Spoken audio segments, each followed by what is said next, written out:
All right. Pretty Dangerous interview with Melissa Bentley in our Badass Ladies of Jiu-Jitsu series. Introduce yourself, name, school, rank, what year you started. Okay, well, I'm Melissa Bentley. I train under Hannah Tavares here in Legacy, Vero Beach, Florida. I have been training for about 7 years. I started in 2010, and I've been training under, Master Hanato ever since day one. That's so cool.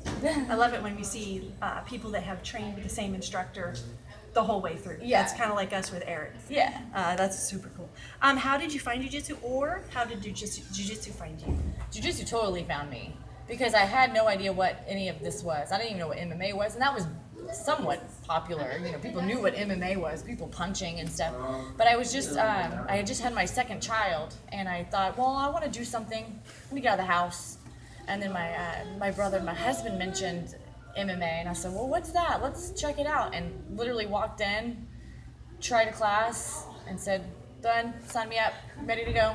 And I've been training ever since. Instant addict. I like that. It was immediately.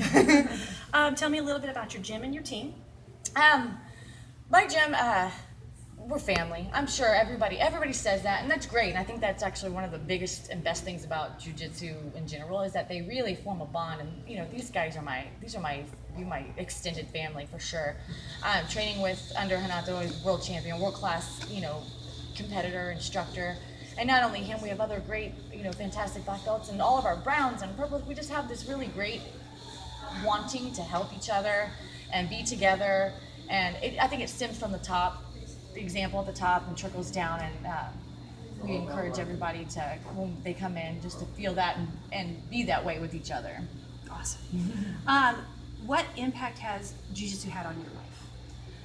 Wow. I know, it's a tough one. That's probably the hardest question. It really is. The impact, because you can't really explain it.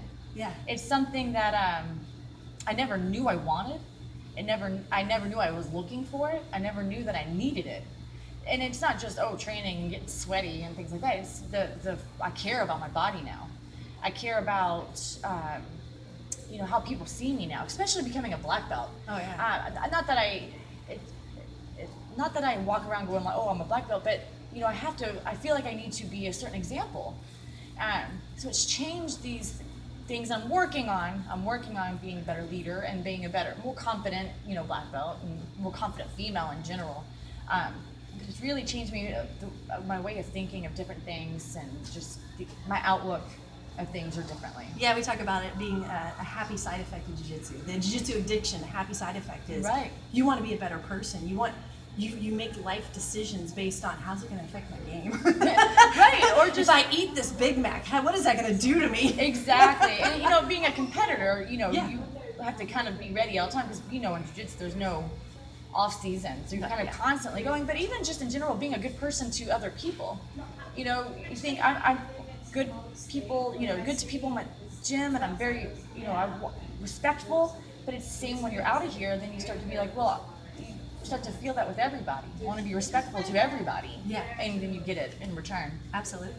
What was this is another hard one. What's your most memorable jiu-jitsu moment? Oh, for sure. Number one, getting my black belt, for sure. That was indescribable. I still can't even find words, and it's been over a year, and I still have a hard time believing that it's mine. That to know that my instructor trusted me with this belt was probably the most confusing to me. I'm like, me, Are you sure?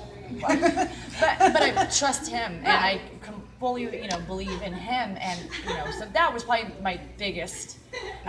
The second one, we're winning world championships, master division, but awesome. those are I could say it, and just that I did it. The hard work, the training, the injuries, the time away from family, the money spent, and all these things. To get the outcome. Kind of gives you that, I did it for a reason. I got this. Yeah. Because of all this hard work. Exactly. Well, that kind of ties into what are your views on competition? I'm an avid competitor. I love competing. If I could compete as all the time, every month, I would. Obviously, financial, family, and things won't let me.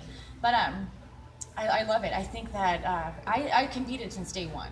3 months into training, I started competing, and I felt like that gave me something to work for. So I'm training not just to train now, Right, I'm training for a goal. And then those goals, were fixing my game, and then it just the snowball, and I loved to train to get better, and the push in training to get better. That was really important to me. Actually, I go back to this. I tell people a lot. I was training for the fight to win.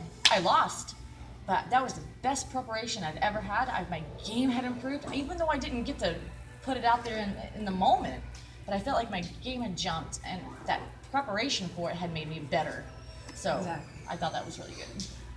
So I first met you at Girls and Geese, which that was awesome. I hope they come back to Florida. For sure. This year. Soon. They keep saying they are, but I haven't heard any dates yet. Right. I keep messaging Shems, when you coming back? I would love to have them back in Florida. Yeah. What are your thoughts on women's groups such as Girls and Geese, Amazonia, Pretty Dangerous?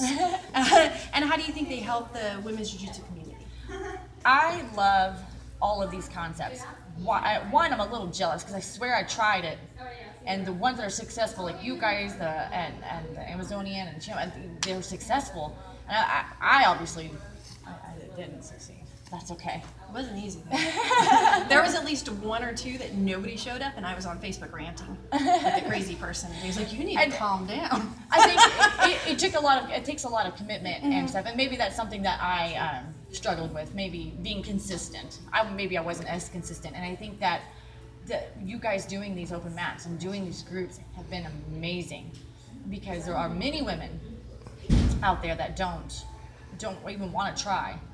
But having these open mats and having the opportunity to have all different levels and all different people, it makes it attainable. It makes it doable for a lot of women that would never walk by the gym and go, "Oh yeah, I'm going to try that." This makes it more women friendly, right? And for self-confidence and just self worth, and just to know that you have a skill is, I think, one of the most important things you can have. And a lot of women don't just try it, but having these, and it can open the doors for many people. Plus, it's great for competitors. It's great for other women, just training with other women. We all know that the ratio is different, and women roll different, and women roll completely different. Yeah. Very different. Well, we're excited. We've been chatting. She's going to talk to Hanato about possibly bringing Pretty Dangerous here. Oh no, I'm confirmed. I'm just kidding. Yeah. Sorry, I'm just kidding. We're hooking it up. What's your favorite aspects of jiu-jitsu, and if you could change anything about jiu-jitsu, what would it be? My favorite aspects about jiu-jitsu is, possibilities. There's so many possibilities. There's tons of things that can be done. And it doesn't matter big, small, skinny, thick, strong, weak. Really, anybody can do it. Anybody can try and learn these moves and apply that to themselves. So that's probably my favorite part, or my favorite aspect. I don't know if I would change anything necessarily. I would love to have more women competing. The higher ranks, you've probably seen it, the higher ranks you get, the smaller the brackets get. But, not everybody's a competitor, and that's okay. But just to have, maybe just more options for, different tournaments that make it more easy, I guess, or more women-friendly. Yeah, more women-friendly. Not that I don't think that they are. I understand how business works. I understand you gotta, make money to be able to, disperse money and things like that, and I understand that. But, just something. All-girls tournament. I mean, just having, maybe we can get Pretty Dangerous to set up that or something. Eventually. But, we can look into it. We can talk about it. Yeah. What future plans and goals do you have with jiu-jitsu, and what are your future goals in life, and how do you think jiu-jitsu is going to help you there? Honestly, I have, my goal, obviously, from the get-go was to always, kind of train, get my black belt, and, then all this magic's going to happen. Well, that's not true. You get your black belt, and I'm still training just like I was as a white belt, and I'm still doing the same thing. So I think right now my goals are just to continue training. I might test myself in some adult divisions and things like that, while I can, and just, competing-wise, that would be my goals. I'd like to be more involved with seminars and being able to spread the jiu-jitsu love, and, I've been a part of amazing seminars like Mission 22 and Oh, you're bummed we missed that one. Yeah, and with Shama and helping, doing Girls and Keys events and things like that. And I would just love to be more a part and kind of having my fingers into a little bit of like everything and just kind of dabbling around with everything. And I think that will in turn, my dream is to have my kids come with me and travel with me to these different seminars so they can kind of see the world and while we are training. That's cool. I like that. Last one. Tell me something about Melissa Bentley off the mats. What's funny is that I am one of those people that's like an outgoing, reserved person, if that makes any sense.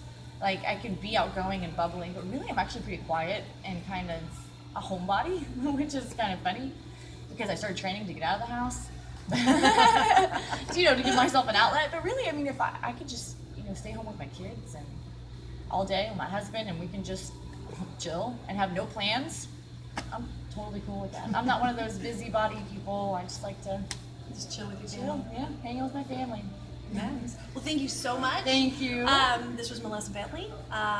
We just rolled, so we're not going to slap, bump, and roll now, but it was amazing, and we'll see you at the next Pretty Dangerous.